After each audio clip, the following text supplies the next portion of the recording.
I'm Kelly Rudy. On this edition of Paranet BizCast, John Torinus, Chairman of Serigraph.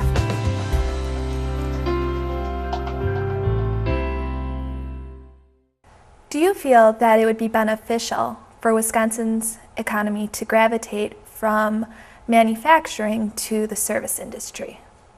That's a good question. I just can't imagine an economy where people don't make things, don't produce goods.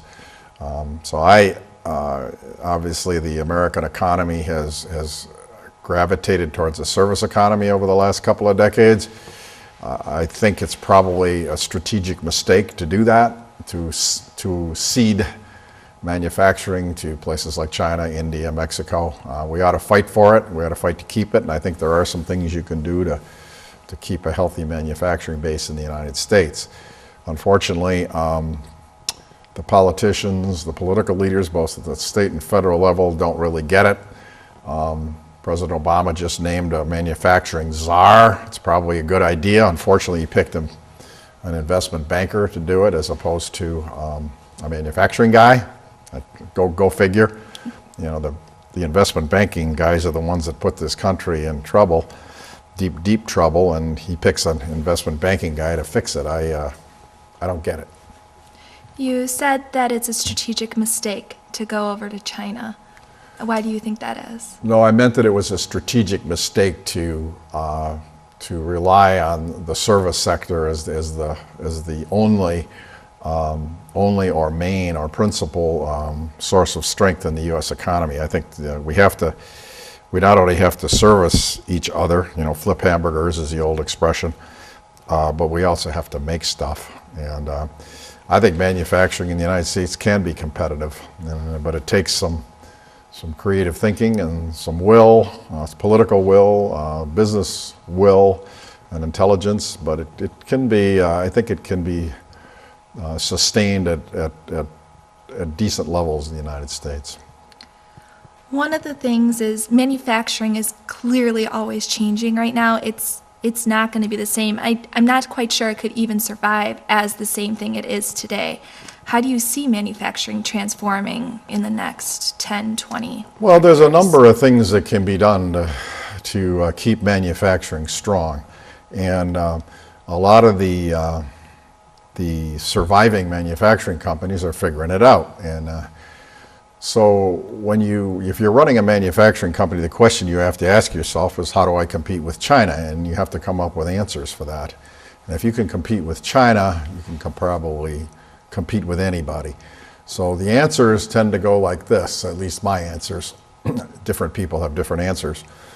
The first is you have to be an innovation leader and a technology leader. And so that is always one of the leading strategies for the surviving companies. The second one is you have to be a lean manufacturing operation. And Toyota pioneered lean disciplines about 30 years ago. They have risen to the top of the automotive world by using lean disciplines. It took American manufacturers a while to figure out what they were doing, but we figured it out now, and we're following their lead. So the companies that use lean disciplines, eliminate waste everywhere in their operations, can survive against foreign competition. And think about it, if you streamline your operations and you eliminate a lot of labor waste, then the fact that you're paying $16 an hour in Wisconsin versus $1 an hour in China doesn't make so much difference anymore, because the labor component of your cost structure may drop down to 5-10%.